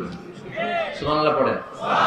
সাইয়েদনা আলী রাদিয়াল্লাহু তাআলা আনহু, সাইয়েদনা উসমান যুন নূরাইন বিশ্বনবীর মেয়ের জামাই। উসমান রাদিয়াল্লাহু তাআলা আনহুর কাছে বিশ্বনবী দুই মেয়েকে বিয়ে দিয়েছিলেন। একজন মারা যাওয়ার পরে আরেকজন। বিশ্বনবী বলেছেন এরপরে আরেকটা থাকলে ওইটারও বিয়ে দিতা। সুবহানাল্লাহ পড়বেন না? দুইজন ছিল মেয়ের জামাই আর দুইজন ছিল শ্বশুর। সাইয়েদনা আবু বকর শ্বশুর, বিশ্বনবীর স্ত্রী আম্মা জান হাফসা রাদিয়াল্লাহু তাআলা আনহার বাবা ছিল সাইয়েদনা ওমর ফারুক। চিল্লায় পড়েন আল্লাহু আকবার। যেন তেন পজিশন না, সাইয়্যিদু কুহুলিল জান্নাহ। জান্নাতে যত নারীরা যাবে, নারীদের সর্দারিনী হবে সাইয়্যিদাতুনা ফাতেমা রাদিয়াল্লাহু তাআলা আনহা। এই ফরিদপুরের যত ইয়াং স্টাররা তোমরা যারা জান্নাতে যাবে, তোমাদের লিডার হবে সাইয়েদনা হাসান আর হুসাইন রাদিয়াল্লাহু তাআলা আনহুমা। আর বয়স্ক মুরব্বীরা যারা জান্নাতে ঢুকবেন, আপনাদের লিডার হবে সাইয়েদনা আবু বকর আর সাইয়েদনা ওমর ফারুক রাদিয়াল্লাহু তাআলা। সুবহানাল্লাহ পড়তে পারলেন না? ওমর ফারুক এটা সাধারণ কোনো ক্যারেক্টারিস্টিক্স নয়। ওনাকে আল্লাহ তাআলা নলেজও দিয়েছেন, আবার দ্বীনদারিও দিয়েছেন। আমার দ্বীনী ভাইয়েরা খেয়াল রাখবেন, কোন আলেমের মধ্যে বা কোন নেতার মধ্যে যদি এই দুইটার সমন্বয় আপনি পান, যে তার জ্ঞানও আছে আবার দ্বীনদারিও আছে, he belongs the knowledge and he belongs the taqwa, সে গোটা বিশ্বকে জয় করে ফেলবে, ঠিক কি না? যার মধ্যে জ্ঞান আছে, যার মধ্যে তাকওয়া আছে, তারে কেউ থামায় রাখতে পারে? ওমর ফারুককে এই দুই নেয়ামত দিয়ে ধন্য করেছে কে? আল্লাহ। সহিহ বুখারীর বর্ণনা, বিশ্বনবী সাহাবীদের সামনে একটা স্বপ্নের কথা বলছেন। বিশ্বনবী বললেন, আমি স্বপ্নে দেখলাম আমার আঙ্গুলের ফাঁকা থেকে দুধ বের হচ্ছে, আমি তৃপ্তি সহকারে দুধ খেলাম। খাওয়ার পরে দেখলাম আঙ্গুলের মধ্যে একটু দুধ লেগে আছে। আমার আঙ্গুলে অতিরিক্ত লেগে থাকা দুধটা আমি ওমর ফারুকের মুখের মধ্যে লাগিয়ে দিলাম। সাহাবারা বললেন, ইয়া রাসূলুল্লাহ, ইয়া হাবিবাল্লাহ, মাযা আওয়ালতা বিহি, এই স্বপ্নের আপনি কি ব্যাখ্যা করলেন, আমরা তো বুঝলাম না। বিশ্বনবী বললেন, আওয়ালতু বিহি আল ইলম, আমি এই দুধ দিয়ে জ্ঞানের ব্যাখ্যা করেছি, কারণ ওমরকে আল্লাহ যেই জ্ঞান দিয়েছে গোটা বিশ্বের কাউকে এত জ্ঞান দেয় না। এজন্য স্বপ্নে যদি কেউ দেখেন যে আপনি দুধ খাচ্ছেন, তার মানে আল্লাহ তাআলা আপনার জ্ঞান বাড়ায় দিবেন। ওমর ফারুককে দুধ খেয়ে অতিরিক্ত দুধের অংশটা বিশ্বনবী আবু বকর রাদিয়াল্লাহু তাআলা আনহুর মুখে দেন নাই, সাইয়েদনা উসমানের মুখে দেন নাই, আলী রাদিয়াল্লাহু তাআলা আনহুর মুখে দেন নাই। স্বপ্নে ওই অতিরিক্ত লেগে থাকা দুধটা বিশ্বনবী ওমর ফারুকের ঠোঁটের মধ্যে লাগিয়ে দিয়েছেন। এই হাদিস থেকে প্রমাণ হয় আল্লাহ তাআলা জ্ঞানের নিয়ামতে সাইয়েদনা ওমর ফারুককে ধন্য করেছেন। আবার বুখারীর বর্ণনা, বিশ্বনবী সাল্লাল্লাহু আলাইহি ওয়াসাল্লাম আরেকটা স্বপ্নের বর্ণনা দিচ্ছেন। তিনি বললেন, তোমাদের সবাইকে স্বপ্নে আমার সামনে দাঁড় করানো হলো। আমি দেখলাম তোমাদের কারো জুব্বা নাভি পর্যন্ত, কারো জুব্বা হাঁটু পর্যন্ত, কারো জুব্বা টাকনু পর্যন্ত। ওমর ফারুককে যখন স্বপ্নে আমার সামনে দাঁড় করিয়ে দেয়া হলো, আমি দেখলাম ওমরের জুব্বা এত লম্বা, ওমর টেনে হিচড়ে তার জুব্বা নিয়ে সামনে হেঁটে যাচ্ছে। সাহাবারা বললেন, ফামাযা আওয়ালতা বিহি ইয়া রাসূলুল্লাহ, ও আল্লাহর রাসূল, এই স্বপ্ন দিয়ে আপনি কি বোঝাতে চাইলেন, আমরা কিছু বুঝলাম না। বিশ্বনবী বললেন, আওয়ালতু বিহি আদ-দীন, আমি এই হাদিসের দ্বারা দ্বীনের ব্যাখ্যা করলাম, যার জামা যত লম্বা তার দ্বীনদারি তত বেশি। সুবহানাল্লাহ, আস্তে পড়েন। স্বপ্নে দেখলেন কোন সাহাবীর জুব্বা নাবি, কোন সাহাবীর টাটু, কারোটা টাকনু, কিন্তু ওমরে ফারুকের জুব্বা এত লম্বা, ইয়াজুরু সাওবাহু, তিনি তার জুব্বা টেনে হিঁচড়ে যাচ্ছেন। বিশ্বনবী বললেন, এটা দ্বারা আমি দিন, আমি তাকওয়া, দিনদারি, তাকওয়া এটার ব্যাখ্যা করেছি। তার মানে ওমরে ফারুকের তাকওয়ার সামনে সব তাকওয়া পানি হয়ে যাবে। কোন সুবহানাল্লাহ। আল্লাহ তাআলা সাইয়েদনা ওমরে ফারুককে দ্বীনের জ্ঞান দিয়েছেন, তাকওয়া দিয়েছেন। যুবক ভাইরা, যাকে আল্লাহ তাআলা দ্বীনের জ্ঞান দেয়, যাকে আল্লাহ তাআলা তাকওয়ার এই গুণ দিয়ে সমৃদ্ধ করে, তার জন্য গোটা বিশ্বের সব দরজাগুলোকে ওপেন করে দেয় কে? আল্লাহ। কত বড় মুত্তাকি ছিলেন সাইয়েদনা ওমরে ফারুক। মদিনার সমাজে কয়জন মুনাফিক ছিল বিশ্বনবী ছাড়া কেউ বলতে পারতেন না। বিশ্বনবী কোন সাহাবীকে মুনাফিকদের লিস্ট দিয়ে যান নাই, একজন সাহাবী ছাড়া। দেখি কেউ বলতে পারেন কিনা ওই সাহাবীর নাম? কি নাম? হুযায়ফা ইবনুল ইয়ামান রাদিয়াল্লাহু তাআলা আনহু। উনাকে বলা হতো সাহিবু সিররি রাসূলিল্লাহ, আল্লাহ রাসূল সাল্লাল্লাহু আলাইহি ওয়াসাল্লামের গোপন তথ্যের ধারক বাহক। সুবহানাল্লাহ বলবেন না? বিশ্বনবী ইন্তেকালের আগে মদিনার সমাজে মোট কয়জন মুনাফিক আছে এই তথ্য আবু বকরকে বলেন নাই, ওমর রাদিয়াল্লাহু তাআলা আনহুকে বলেন নাই, উসমান রাদিয়াল্লাহু তাআলা আনহু, আলী রাদিয়াল্লাহু তাআলা আনহু, আশারাতুল মুবাশশিরিন বিল জান্নাহ কোন সাহাবীকে বলেন নাই। শুধুমাত্র কেবলমাত্র একমাত্র হুযায়ফা ইবনুল ইয়ামান রাদিয়াল্লাহু তাআলা আনহুর কাছে মুনাফিকদের লিস্টে বিশ্বনবী দিয়ে দিয়েছে। সুবহানাল্লাহ পড়ুন। মদিনায় কারা কারা মুনাফিক কেউ জানতো না হুযায়ফা ছাড়া। কে ছাড়া? নামটা আজকে মুখস্থ করেন, যাতে অন্য কোনো ওয়াজে কেউ জিজ্ঞেস করলে বলতে পারেন। মুনাফিকদের লিস্ট যে সাহাবীর কাছে বিশ্বনবী দিয়ে গিয়েছিলেন, সাহাবীর নাম কি? নাম? নামটা কেমন লাগে? ভালো লাগে?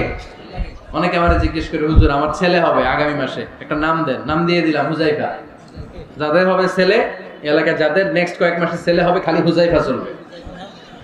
কি চলবে? ভাল লাগে? নামটা ভাল লাগে? রাইখেন, অনেক সুন্দর নাম। উনি জানতেন মুনাফিক কারা। দেখেন ওমরে ফারুকের তাকওয়ার লেভেলটা কত হাই। ওমরে ফারুক একদিন হুযায়ফা রাদিয়াল্লাহু তাআলা আনহুর কাছে গেলেন, যে বললেন, হুযায়ফা, বিশ্বনবী ইন্তেকালের আগে মুনাফিকদের নামের লিস্টটা কারো কাছে দেয় নাই, আমার জানা নাই, সাইয়েদনা আবু বকরের জানা নাই, কোন সাহাবীর জানা নাই, তুমি ছাড়া। আমি তোমার কাছে জানতে চাই, আমি ওমরের নামটা ওই মুনাফিকদের খাতায় আছে কিনা আমার একটু বলো। আমার ওমরের নামটা ওই মুনাফিকদের লিস্টিতে একটু আছে কিনা, নামটা একটু বলো। যদি থাকে আমি ভালো হয়ে যাব। আমি নেফাককে দূর করে পাক্কা মুমিন হতে চাই। আমার নাম যদি মুনাফিকের লিস্টে থাকে আমি তো শেষ। হুযায়ফা চোখের পানি ছেড়ে দিয়ে বলে, আমিরুল মুমিনিন, কেমন প্রশ্ন করলেন আপনি? আপনি বিশ্বনবীর শ্বশুর। এই উম্মতে আপনার পজিশন 3 নাম্বার। আপনারে মুনাফিকরা ভয় পায়, শয়তান আপনারে ভয় পায়। আপনি জান্নাতে সব বয়স্ক লোকদেরকে নিয়ে জান্নাতের মধ্যে আগে আগে ঢুকবেন। কেমন করে মুনাফিকদের কাতারে আপনার নাম থাকতে পারে? ওমর। সুবহানাল্লাহ। কি বিনয়ী, কি তাকওয়া। হুযায়ফাকে যে ধরতেন, হুযায়ফা একটু বলো না আমার নামটা মুনাফিকদের লিস্টিতে আছে কি? ওমরে ফারুকের যদি এই টেনশন থাকে যে আমি মুনাফিক হয়ে গেলাম কিনা, আমাদের এই টেনশন থাকার দরকার আছে না নেই? হ্যাঁ, যেন সব সময় আল্লাহর কাছে দোয়া করতে হবে, আল্লাহ তুমি নেফাকি থেকে আমাদেরকে বাঁচাও। আরো জোরে বলেন আমিন। আপনারা ওঠা বসা শুরু করলেন কেন? অনেক রাত হয়ে গেছে তাই? হ্যাঁ, শেষ করে দেই তাহলে না? যে অনেকের কষ্ট হচ্ছে মনে হচ্ছে। হ্যাঁ, এক নম্বরে যাচ্ছে এটা সব মুখস্থ দেখি। হ্যাঁ, 1 নাম্বার, 2 নাম্বার, 3 নাম্বার। 1 নাম্বার হইল পেশাবখানা, 2 নাম্বার পায়খানা, 3 নাম্বার নাকি এইটা?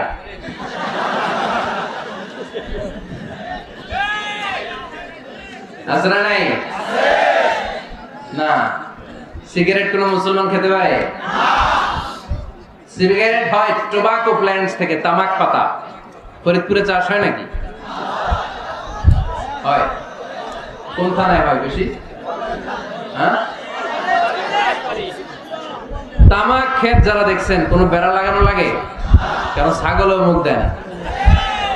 যেটা ছাগলে খায় না, এটা কোনো মুমিন বান্দা খাইতে পারে?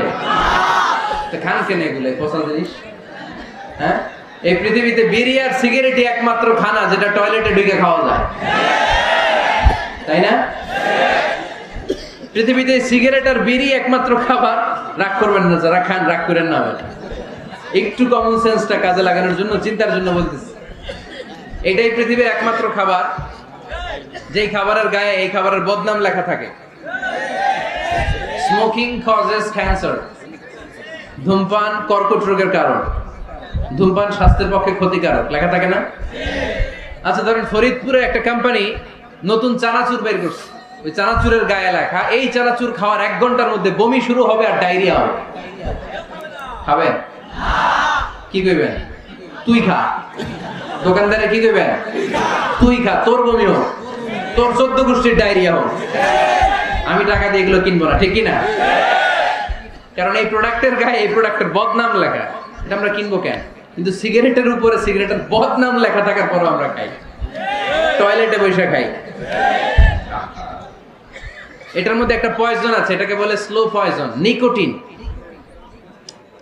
এটা আপনার লাং ফুসফুসকে শেষ করে দিবে, স্লো পয়জন। সিগারেট খাওয়া অনেকটা আত্মহত্যার শামিল। বিষ খেলে সাথে সাথে মরে, সিগারেট খেলে ধুকে ধুকে মরে। আর সিগারেট থেকে হিরোইন, গাঁজা, ফেন্সিডিল, ইয়াবা, ম্যারিজুয়ানার পথে মানুষ পথ বাড়ায়, পা বাড়ায়, তাই না? এগুলো খাবেন না। ওয়ালা তুলকু আইদিকুম ইলা তাহলুকা, নিজে নিজেকে স্বেচ্ছায় ধ্বংসের দিকে ঠেলে দিও না। জীবনটা অনেক সুন্দর, জীবনটা অনেক রঙিন, আল্লাহর দেয় জীবনটাকে উপভোগ করার দরকার আছে না নাই? এই জন্য সিগারেটকে এই ফরিদপুরের প্রোগ্রাম থেকে আমরা আজকে নো বলে দিলাম। কি বলে দিব? আওয়াজ করে সবাইকে আমরা সবাই একসাথে বলবো, সিগারেটকে কি বললাম? মনে থাকবে? মাহফিলের প্যান্ডেল থেকে বাইর হয়ে আবার ইয়েস, হ্যাঁ না, ইয়েস করা যাবে না। সিগারেটকে কি বললাম? নো। ওমর ফারুক রাদিয়াল্লাহু তাআলা আনহু আমাদের সুপার হিরো, আমাদের সবাই বলেন আমাদের। উনি কত বড় সুপার হিরো শুনেন। উনি জুমার খুতবা দিচ্ছেন। কি দিচ্ছেন? মসজিদে নববীতে। খুতবার মাঝখানে হঠাৎ বললেন, ইয়া সারিয়াতাল জাবাল, ইয়া সারিয়াত ইবনে জানিমিল জাবাল। এই কথা বলেই আবার খুতবা দিতে শুরু করলেন। ওনার এই ইয়া সারিয়াত ইবনে জানিমিল জাবালের সাথে আগের কথার কোনো মিল নাই, পরের কথারও কোনো মিল নাই। জুমার নামাজের পর মুসল্লি সাহাবারা ধরলেন, বললেন, ইয়া আমিরাল মুমিনিন। খুতবার মাঝখানে হঠাৎ করে ইয়া সারিয়াত ইবনে জানিমিল জাবাল বলে আপনি চিৎকার করলেন কেন? আপনার এই বাক্যের সাথে আপনার খুতবার আগের বাক্যের কোনো মিল নাই, আপনার খুতবার পরের বাক্যেরও কোনো মিল নাই। এই কথা আপনি কারে বললেন? কারে উদ্দেশ্য করে বললেন? এই কথার তাৎপর্য কি আমাদেরকে বুঝিয়ে বলেন। ওমর ফারুক বললেন, আমি যখন খুতবা দিচ্ছি আমি দেখতে পেলাম ওই যে কয়েক মাস আগে আমি আমার মুসলিম সেনাবাহিনী পারস্যে আক্রমণের জন্য পাঠিয়েছি, বর্তমানে ইরানের ওই বিশাল এলাকাতে পারস্যে আমি আমার ব্যাটালিয়ন পাঠিয়েছি। আমি হঠাৎ করে দেখতে পেলাম আমার মুসলিম বাহিনীর সেনাপতি যুদ্ধের এক পর্যায়ে তার ডানে আছে উপত্যকা, বায়ে আছে পাহাড়, সে পাহাড়ি রাস্তা ছেড়ে দিয়ে উপত্যকার দিকে যেতে শুরু করেছে। আমি দেখতে পেলাম আমার মুসলিম বাহিনী যদি উপত্যকার দিকে ছুটে বেড়ায়, কাফির মুশরিকরা আমার মুসলিম বাহিনীকে কচুকাটা করে ফেলবে। তাই আমি এখান থেকে তাদেরকে কমান্ড দিয়ে বলেছি, ইয়া সারিয়াতাল জাবাল, উপত্যকার দিকে নয় পাহাড়ের দিকে যাও, তাহলেই তোমাদের বিজয় নিশ্চিত হয়ে যাবে। উপত্যকার দিকে যেও না, ইলাল জাবাল, ইলা সারিয়াতিল জাবাল, পাহাড়ের দিকে ছোট। সাহাবারা অবাক, ঘটনা কি? উনি বসে আছেন মদিনায় মসজিদে নববীর মিম্বারে দাঁড়িয়ে, উনি যদি ইয়া সারিয়াতাল জাবাল বলে, এটা কি ইরানে যাবে নাকি? ও মিয়া, তখনকার সময়ে বর্তমানের মতো মোবাইল ছিল নাকি? ইন্টারনেট ছিল নাকি? কিছু ছিল? খালি মুখে আমি যদি বলি ইয়া সারিয়াতাল জাবাল, এটা ইরানে যাবে? ইন্ডিয়ায় যাবে? ঢাকায় তো যাবে না, ফরিদপুর শহরেই তো বসবে না, ঠিক কি না? কিন্তু এটা আমিরুল মুমিনিন বিশ্বাসী সাহাবারা বিশ্বাস করে নিল। কিছু মুনাফিক ছিল, এরা কয় না ঝামেলাস, এটা তো সম্ভব না। এক কাজ করি, এই সেনাপতি যখন বিজয়ী বেশে মদিনায় ফিরে আসবে আর আমরা ধরব, এরা দিন গুনতে লাগলো এই সেনাপতি মুসলিম বাহিনী নিয়ে পারস্য জয় করে কবে ফিরে আসবে। এই মুনাফিকের দলগুলো কখনো সেনাবাহিনীকে অভ্যর্থনা জানাতে যেত না, কিন্তু এইবার সবার আগে মদিনার উপকণ্ঠে যে সেনাপতিদেরকে অভ্যর্থনা জানানোর জন্য ফুল নিয়ে রেডি, ফুল নিয়ে দাঁড়ায় সেনাপতি ঢুকার সাথে সাথে ধরছে, এই সেনাপতি কোত্থেকে আসছে? কয় পারস্য জয় করে আসছে। কয় এমন এমন দিন, জুমার দিন দুপুর বেলা যুদ্ধের মাঝখানে আমিরুল মুমিনিনের কণ্ঠের কোন কথাবার্তা শুনছো নাকি? সেনাপতি অবাক, কয় তোমরা জানলে কেমনে? শুনছি তো। সুবহানাল্লাহ বলবেন না? আমরা যুদ্ধে একটা ভয়ঙ্কর অবস্থার মধ্যে ছিলাম, পেছন থেকে শত্রু আমাদেরকে আক্রমণ করতে শুরু করে দিল। ডানে যাব না বায়ে যাব, সামনে যাব নাকি পেছনে যাব, রাস্তা খুঁজে পাচ্ছি না। ডান দিকে ছিল আমাদের উপত্যকার রাস্তা, বাঁ দিকে ছিল পাহাড়ি পথ। আমরা সোজা পথ হবে মনে করে উপত্যকার দিকে ছুটতে আরম্ভ করলাম। হঠাৎ করে আমিরুল মুমিনিনের কণ্ঠ বজ্র কণ্ঠে আমার কানের মধ্যে ভেসে আসলো। আমার মনে হলো আমিরুল মুমিনিন কেমন যেন আমাকে কমান্ড দিচ্ছেন আর বলছেন, ইয়া সারিয়াতাল জাবাল, ডান দিকে উপত্যকার পথে নয়, তাড়াতাড়ি পাহাড়ের দিকে সৈন্যবাহিনী নিয়ে উঠে যা।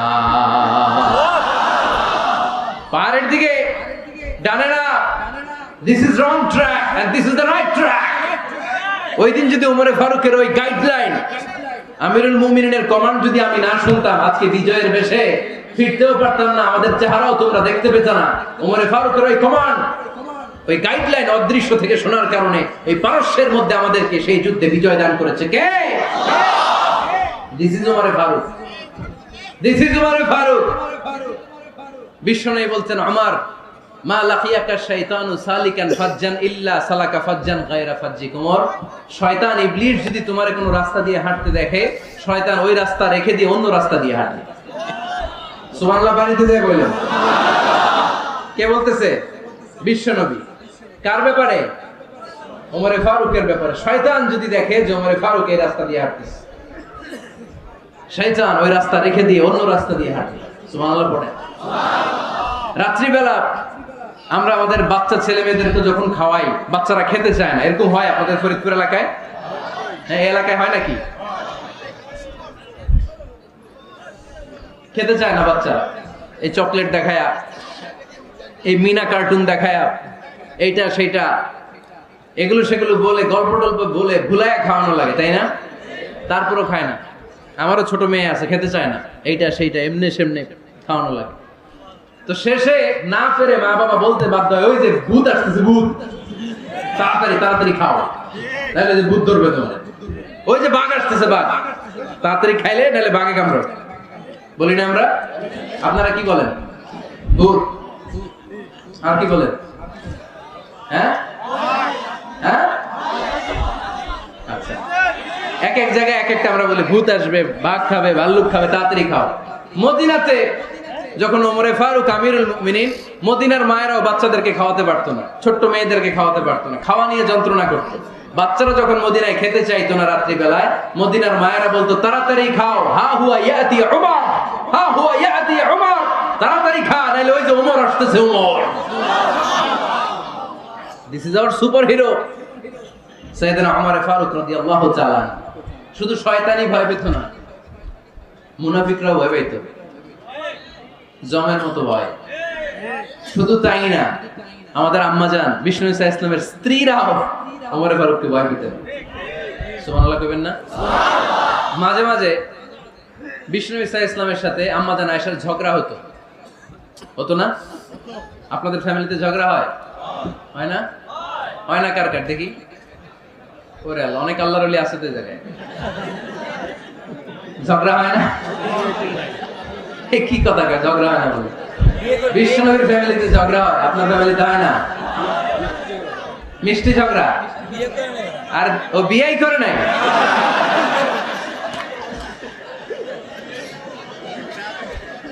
ঝগড়া তো হবেই, দাম্পত্য জীবনের মজাটাই তো এখানে।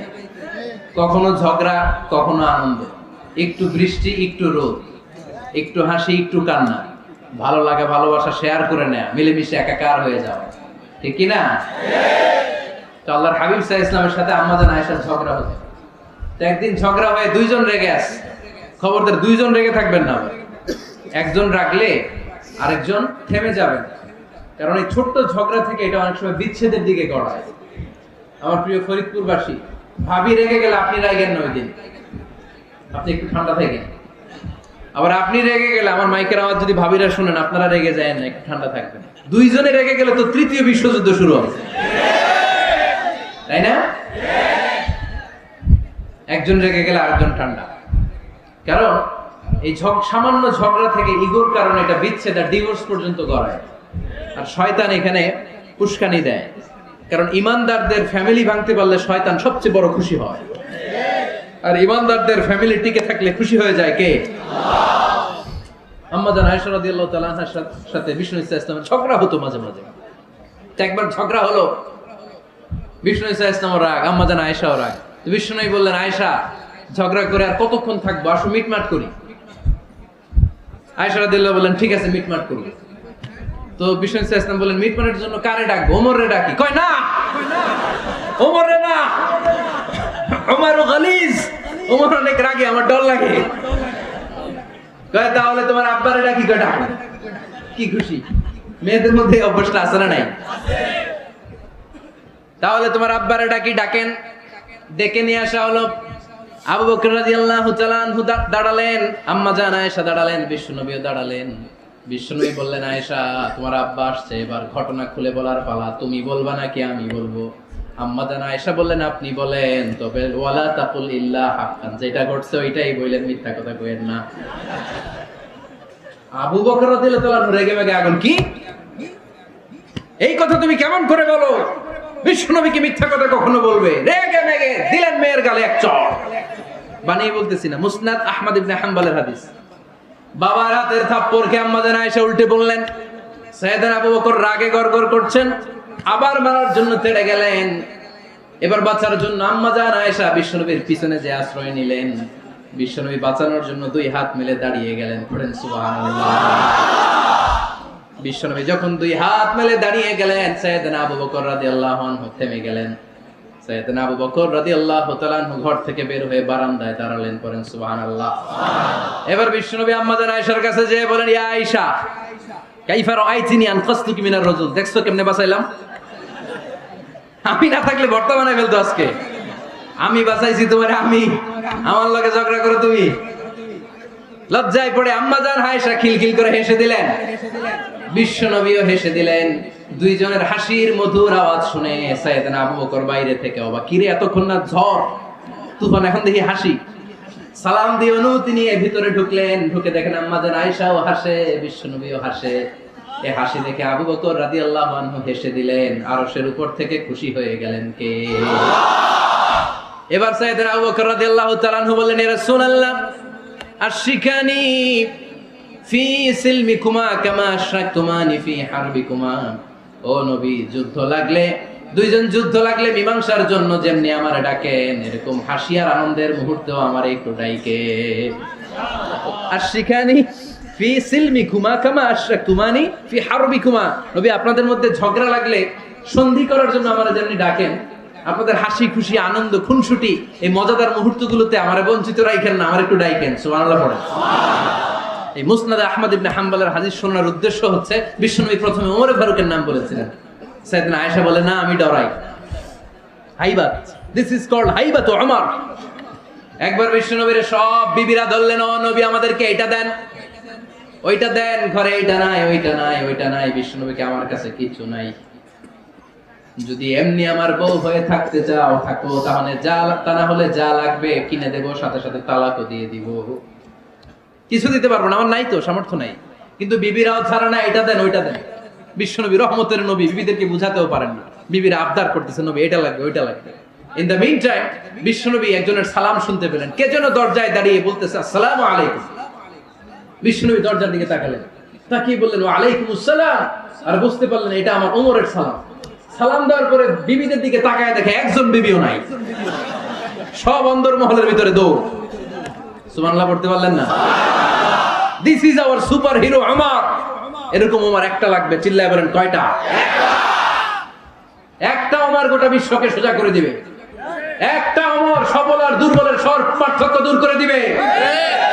মাজলুমের উপর জালিমের অত্যাচারের অবসান ঘটায় দিবে, এটা বিশ্বটাকে সাম্য, মৈত্রী, ভালোবাসার, ইনসাফ দিয়ে পরিপূর্ণ করে দিবে। সেই উমরের অপেক্ষায় আমরা। নিজের ছেলেকে 80টা বেত মেরেছেন। কয়টা? 80টা বেত মেরেছে। এই ব্যাপারে অনেকগুলো বর্ণনা পাওয়া যায়। সবচেয়ে সহিহ বর্ণনা হচ্ছে মুয়াত্তা ইমাম মালিকের বর্ণনা। ওমর ফারুক রাদিয়াল্লাহু তাআলা আনহুর ছেলে আব্দুর রহমান মারুফুন বিআবি শাহমা ছিলেন মিশরে।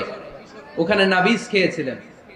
নাবিজ হচ্ছে আরব দেশের লোকেরা দুধের মধ্যে শক্ত খুরমা রাত্রেবেলা ঢেলে দিত। ঢেলে দিলে সারা রাত ওই খুরমার রসটা দুধের সাথে মিশে দুধটা লাল হয়ে যেত। এটারে সকালবেলা খেত, খুব সুস্বাদু। এটাকে বলে নাবিজ। কিন্তু এটা রাতে ভিজাইলে সকালেই খাইতে হয়, রেখে দিলে আবার একটু সমস্যা হয়। এটা অনেকটা তারির মতো হয়ে যায়, মাতলামি চলে আসে। তো ওমরে ফারুকের ছেলে নাবিজ খেয়েছেন, মদ খাননি, নাবিজ। কিন্তু নাবিজ খাওয়াতে সাকরান চলে এসেছে। সাকরান চলে আসাতে এটা যখন প্রমাণিত হয়েছে, আমর ইবনে আস রাদিয়াল্লাহু তাআলা আনহু নাকি 80 বেত মেরেছেন মিশরে। কয় বেত? নিয়ম হচ্ছে সবার সামনে, কিন্তু সবার সামনে না মেরে একটু গোপনে মেরেছে। এই তথ্য যখন ওমরে ফারুকের কাছে এসেছে, উনি বললেন না, মারতে হবে সবার সামনে, আলাদা মারলা কেন? ও মদিনায় ফিরে আসলে আমি আবার 80টা মারব। মদিনা ফিরে আসার পরে সাইয়েদনা ওমরে ফারুক ওই আগের 80টারে আর ধরেন নাই, নিজ হাতে আবার 80টা বেত মেরেছে। এই বেত মারার 1 মাস পরে এই আবু শামা ইন্তেকাল করেছে। অনেক ঐতিহাসিক বলে এই বেতের আঘাতে মরেছে, কেউ কেউ বলেছে নিজের রোগের কারণে মরেছে।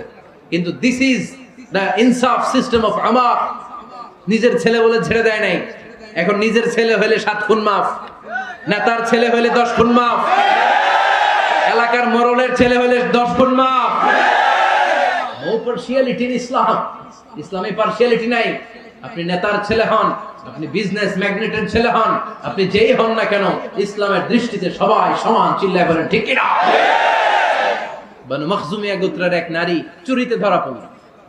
সাহাবারা বললেন, নবী, মদিনার সবচেয়ে ভেরি প্রেস্টিজিয়াস এন্ড ডিগনিফাইড ফ্যামিলির মেয়ে, আপনি হাত কাটেন না। কারণ ইসলামের নিয়ম, চুরি করলে কি কেটে দাও? বিষ্ণু বললেন, বলো কি? হাত না কাটার জন্য তোমরা আমাকে রেকমেন্ড করছো? এটা আল্লাহর আইন। পৃথিবীর কেউ রেকমেন্ড করলো শোনার ক্ষমতা আমার নাই, কারণ আইনটা দিয়েছে কে? আল্লাহ। লাউ কানাত ফাতিমাতু বিনতি মুহাম্মাদিন সারাকাত লাকাতা মুহাম্মাদুন ইয়াদাহা। আরে বনু মাকসুমিয়া মেয়ে তো দূরের কথা, আমার কলিজার টুকরা ফাতেমাও যদি আজ চুরিতে ধরা পড়তো, তার হাত কেটে দিতে আমি 1 মিনিটও দেরি করতাম না। দিস ইজ ইসলাম।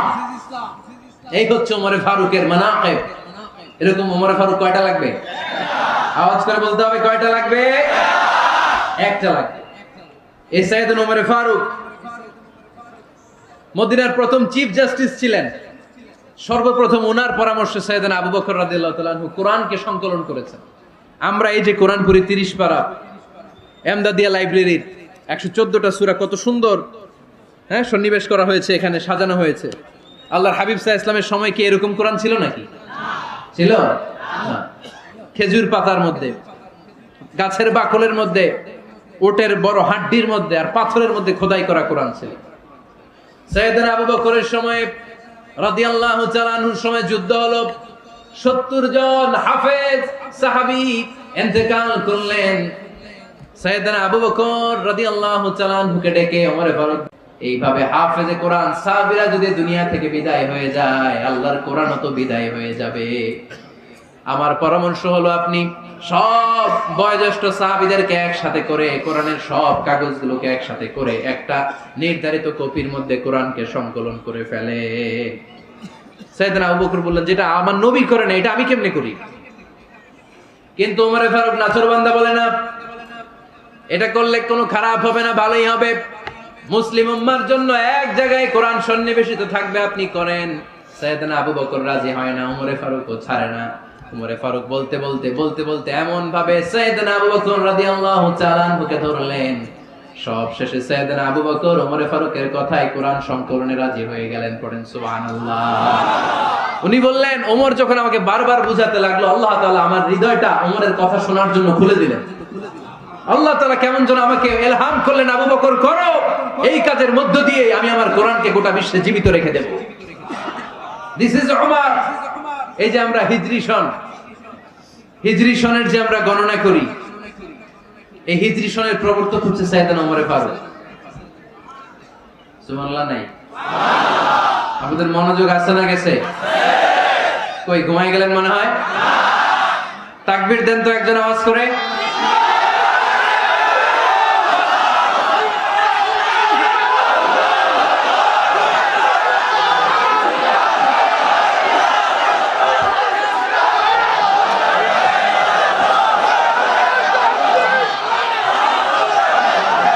মাশাআল্লাহ মাশাআল্লাহ, বসেন বসেন, এখনই শেষ করে দেব কিছু সময়ের মধ্যে। আমরা একসাথে বিদায় নেব ইনশাআল্লাহ। ওঠা বসা করবেন না, ওঠা বসা করবেন না, বসেন। সাইয়েদনা ওমর ফারুক এই হিজরি সনের গণনা শুরু করেছেন। সাহাবারা বলল, আমিরুল মুমিনিন, খ্রিস্টানদের ঈসাই সন আছে, আমাদের মুসলমানদের কোনো সন নাই। আমাদের একটা সন থাকলে আমাদের জিজিয়া নিতে, আমাদের যাকাতে টাকা উত্তোলন করতে অনেক সুবিধা হবে। ওমর ফারুক বললেন, তাহলে কোন সালকে হিজরি, কোন সালকে মুসলিম সাল হিসেবে আমরা ঘোষণা দিতে পারি? একজন বলল, আমার নবী যেই সালে জন্মগ্রহণ করেছেন ওই সালে। ওমর ফারুক বললেন, না, আমার নবীর জন্ম আমাদের জন্য খুশির দিন, কিন্তু এটা আমাদের জন্য প্রেরণা নয়। প্রেরণা নবীর কাজে, ঠিক কিনা? আরো কিছু সাহাবারা বলল, তাহলে যেই সালে আমার নবী ইন্তেকাল করেছে ওইটারে প্রথম সাল ধরেন।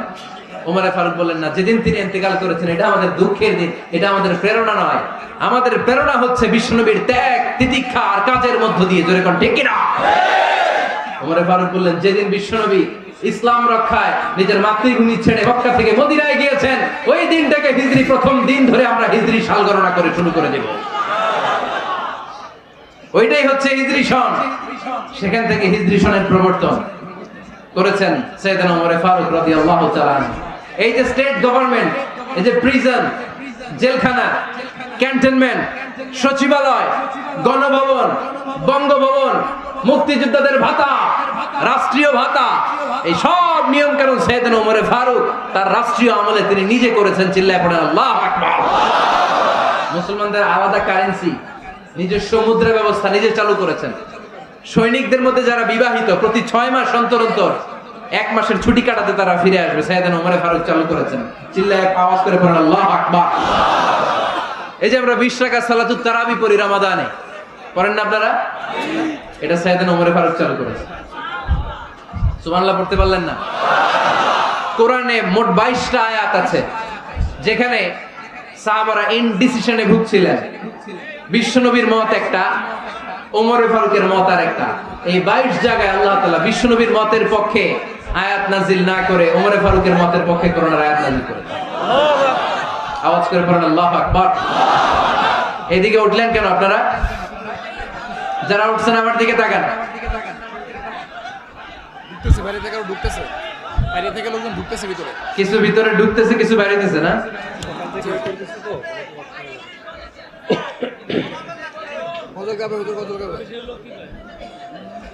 সাইয়েদনা ওমর ফারুক, আমরা সাহাবীদের জীবন চরিত পড়তে চাই না? কত যে অনুপ্রেরণামূলক দৃষ্টান্ত সাইয়েদনা ওমর ফারুক আমাদের জন্য রেখে গিয়েছে। ওমর ফারুক যখন খলিফা, দিনের বেলায় যদি রাষ্ট্রে কোনো নিয়ম জারি করতেন, দিনের বেলায় জনগণকে কোনো বিষয়ে যদি নিষেধ করতেন, রাত্রে বেলায় খাওয়ার সময় ফ্যামিলি মেম্বারদের সবাইকে বলতেন, এই দিনের বেলা আমি জনগণকে এই কাজ করতে নিষেধ করেছি, তোমরা আমার ফ্যামিলি মেম্বার, খবরদার তোমরা এই কাজ করো না। জনগণ করলে যতটুকু শাস্তি, তোরা করলে পাবি ডবল শাস্তি। সুবহানাল্লাহ কইবেন না? আমাদের নেতারা ওই বাড়ির বিচার করে, ওই বাড়ির মাইয়ার বিচার, ওই বাড়ির পোলার বিচার, নিজের পোলা গাঞ্জা টানে আসরা নাই, নিজের মেয়ে অপরাধ করে আসরা নাই। কি নেতা ছিলেন ওমর ফারুক? আগে নিজের ঘর সামলিয়েছেন, আগে নিজেকে সামলিয়েছেন, নিজের ঘর ঠিক করেছেন। বলেছেন জনগণ করলে যত বেদ, তোরা করলে ডবল বেদ। দিস ইজ কল্ড লিডার, ঠিক কি না? এক বাবা এসে বললেন, ওমর ফারুক আমার ছেলে কথা শুনে না, বেয়াদব। ওমর ফারুক ছেলেরে ডাকলেন, বাবা তুমি তোমার আব্বাজানের কথা শোনো না, এটা তো কবিরা গুনাহ। ছেলে বলে, ওমর ফারুক সব দায়িত্ব আল্লাহ ছেলে মেয়েদেরকে দিয়েছে, বাবা মাকে কোনো দায়িত্ব দেয়নি। ওমর ফারুক বললেন, অবশ্যই দায়িত্ব দিয়েছে। তাহলে বলেন আমার বাবার দায়িত্ব কি? উনি বললেন, প্রাইমারিলি প্রথমত 3 দায়িত্ব। আইয়ানতাকিয়া উম্মাহ, পৃথিবীর প্রতিটি বাবার উচিত ছেলেদের মেয়েদের জন্য ভালো মায়ের ব্যবস্থা করা। 2 নম্বরে আইয়াহসিনা ইসমা, সুন্দর তার একটা নাম রেখে দেয়া। 3 নাম্বার ইউআল্লিমাহুল কিতাব, তার আল্লাহর কিতাব শিক্ষা দেওয়া। এবার ছেলেকে আমার আব্বা 3টার একটাও করে নাই। এবার ওমর ফারুক রেগে গেলেন, বাবার কাঁধে ধরলেন, বললেন তুই ছেলের জন্য বিচার নিয়ে আসলি, তোর তিনটা দায়িত্বের একটাও তুই পালন করিস নাই। ছেলে বলে আমিরুল মুমিনিন, আমার মা নর্তকী, আমার মা মাজুসি, আমার মায়ের মধ্যে কোনো আদব কাদব নাই, সুন্দরী দেখে আমার মা রে বাবা বিয়ে করছে, আমার মায়ের কাছ থেকে জীবনে কিছু শিখি নাই। 2 নাম্বার সাম্মানি খানফাসা, আমার বাবা আমার নাম রেখেছে চামচিকা। কি নাম রাখছে? এটা নাম হইলো একটা, এরকম উল্টা পাল্টা নাম আছে না? নাই না, এগুলো রাখবেন না। আব্দুল্লাহ রাখবেন, আব্দুর রহমান রাখবেন, আর একটা কি বলছি আজকে? হুজাইফা রেখে দিন, পারবেন? ওয়ালাম ইউআল্লিমনি হারফাম মিন কিতাবিল্লাহ, আমিরুল মুমিনিন। শুধু তাই না, আল্লাহর কোরআনের একটা অক্ষর আমার বাবা কোনোদিন আমারে শিক্ষা দেয় না। ওমর ফারুক রেগে গেলেন, এবার বাপের কান্দে ধইরা মারতে শুরু করলেন। তুই ফুলার নামে বিচার নিয়ে এসেছিস, তোরে মার দিমু আগে। এরকম নেতার দরকার আছে না নাই? মদিনায় এক লোক তার বউরে রাগের চোটে 100 তালাক দিয়ে ফেলছে। কয় তালাক দেয়ার নিয়ম? কয়টা দিছে? কয়টা? এবার স্ত্রী কাঁদতে কাঁদতে এসে বলে, আমিরুল মুমিনিন দেখেন, আমার স্বামী আমারে রেগে মেগে 100 তালাক দিছে। ওমর ফারুক বললেন দইরা নিয়ে এটা নিয়ে আসা হলো। ওমর ফারুক বললেন কয়টা তালাক দিয়েছো? কয় 100টা। কেন দিছো? কয় মাথা গরম আছিল। এরকম আছে না? তালাক দেওয়ার সময় সব তালাক, তুই তালাক, তোর মা তালাক, তোর বোন তালাক, সব তালাক। তালাক দিবে ওয়াইফ রে, দিতেছে সবাই রে। তোমার ফারুক বললেন দিবে 3টা, 100টা দিলা কেন? কয় মেজাজ গরম ছিল। কয় দাঁড়া, আত-তালাকু মিন শাআইরিল্লাহ, তালাক হচ্ছে আল্লাহর দেয়া বিধানের একটা নিদর্শন, এটা নিয়ে তুই খামখেয়ালি করলি। আমার রায় শোন, আমার রায় হচ্ছে 3 তালাকে তোর বউ তালাক, বাকি 97 তালাক তোর পিঠের উপরে পড়বে। এরকম বিচারের দরকার আছে না নাই? এরকম দৃষ্টান্তমূলক বিচার যদি বাংলার জমিনে দেয়া হতো, আর কোন নারী ধর্ষিতা হতো, আর কোন নারীকে অ্যাসিড মারা হতো, আর কোন নারী যৌতুকের জন্য কান্না করতো? একটা আমল লাগবে, বেশি না। কয়টা লাগবে? তিনি গভর্নর সিস্টেম চালু করেছিলেন, governor system, Islamic state. Bahrain, Yemen, মিসর, কুফা, বসরা, মক্কা, মদিনা, এই 7 জায়গায় 7 জন গভর্নর পাঠিয়েছেন। তাদের থেকে তথ্য নিতেন। এই গভর্নর সিস্টেম উনি বানিয়েছেন। সাইয়েদনা আমর ইবনে আল-আস রাদিয়াল্লাহু তাআলা আনহুকে পাঠিয়েছেন মিশরে। মিশরে একটা দৌড় প্রতিযোগিতা হতো। ওই দৌড় প্রতিযোগিতায় আমর ইবনে আল-আস রাদিয়াল্লাহু তাআলা আনহুর ছেলে অংশগ্রহণ করেছে, কিন্তু এক মিশরি ওই দৌড় প্রতিযোগিতায় চ্যাম্পিয়ন হয়ে গেছে। রানার্স আপ হয়েছে আমর ইবনে আল-আসের ছেলে। এবার মিশরি ফার্স্ট আর গভর্নরের ছেলে সেকেন্ড। রাগের চোটে আমর ইবনে আল-আসের ছেলে ওই মিশরির মাথার মধ্যে কয়েকটা বাড়ি মেরেছে। মিশরি বলে আমার মাল্লা কেন? তুমি খেলায় পারো না, আমারে মাল্লা কেন? কয় আনা ইবনুল আকরামিন, আমি গভর্নরের পোলা, আমি যা বলবো এটাই হবে, আমার উপরে কথা নাই। মিশরি ওইখানে আর ঝগড়া বাঁধায় নাই, মনে দুঃখ নিয়ে মদিনায় চলে আসলেন। এসে বললেন আমিরুল মুমিনিন, আপনি আমর ইবনুল আস রাদিয়াল্লাহু তাআলা আনহুকে মিশরের গভর্নর বানিয়ে পাঠিয়েছেন। একটা প্রতিযোগিতায় আমি চ্যাম্পিয়ন হয়েছি, ওনার ছেলে হয়েছে রানার আপ। কেন সে চ্যাম্পিয়ন হতে পারে নাই? এই কারণে আমার মাথায় লাঠি দিয়ে 3টা বাড়ি মেরেছে। বিচারটা দিছে কার দরবারে? কথা বুঝেন নাই বোধহয়? ওমর ফারুকের দরবার। ওমর ফারুক বললেন তাই, আগামী বছরের অমুক তারিখ আমি সব গভর্নরদেরকে ডেকে হিসাব নেই, তো ওই দিন তুই থাকবি। পারবি না? বিষ্ণু বলে পারবো, মানে অবশ্যই পারবো। ওই দিন 7 রাজ্য থেকে 7 গভর্নর হাজির, গভর্নরদের ছেলেরাও হাজির, মিশরীয় হাজির। 7 গভর্নরের কাছ থেকে 7 এলাকার খোঁজ খবর নেয়ার পরে ওমরে ফারুক বললেন আইনাল মিসরি, মিশরি লোকটা কই, এদিকে আয়। মিশরি সামনে আসার পরে বলল, আমর ইবনুল আস তুমি মিশরের গভর্নর, তোমার ছেলে সহ তুমি আসো। আমর ইবনুল আস এসে সামনে বসে রইলেন। এবার বললেন, ও আমর ইবনুল আসের ছেলে, তুমি নাকি ইবনুল আকরামিন গভর্নরের ছেলে, তুমি যা বলবা মিশরে নাকি তাই হবে, তোমার নাকি অনেক দাপট। নিজে একটা লাঠি এনে মিশরীর হাতে দিয়ে বলল, এবার তোর মাথায় যতটা মারছে তুই ততটা গুনে গুনে মার, আমি দেখবো। আমর ইবনুল আস দেখবে, আমর ইবনুল আসের ছেলেরে তুই এখানে মার। সে বলতেছে থাক, আপনি বলছেন এতেই যথেষ্ট, মারা লাগবে না, আমি মাফ করে দিলাম। ওমরে ফারুক বলল, খবরদার, মার মার ওর মাথার মধ্যে। মিশরি ওমরে ফারুকের ধমক শুনে ভয়ে ভয়ে 3টা বাড়ি মারলো। এই বাড়ি মারা দেখেও ওমরে ফারুকের হৃদয় ঠান্ডা হয় নাই। লজ্জায় আমর ইবনে আস, বয়স হয়ে গিয়েছে সাহাবা, মাথা তখন টাক, মাথায় চুল নাই, লজ্জায় মাথাটা হেট হয়ে মাথাটা নিচু করে রেখেছে। এবার রাগের চোটে ওমরে ফারুক বললেন, এবার আমর ইবনে আসের টাক মাথার মধ্যে একটা মার। মার! কেন ছেলেকে শিক্ষা দিতে পারে নাই? ইয়া আমর ইবনে আস, মাতা জাআলতুমুন নাস আবিদা, তোমরা কখন মিশরীদেরকে নিজেদের দাস বানায় নিলা? ওয়াকাদ ওয়ালাদাতুম উম্মুহুম আহরারা, আর ওদের মায়েরা তো ওদেরকে স্বাধীন সন্তান হিসেবে প্রসব করেছে। মানুষদের উপর ক্ষমতাগিরি করার জন্য গভর্নর পাঠাই নাই।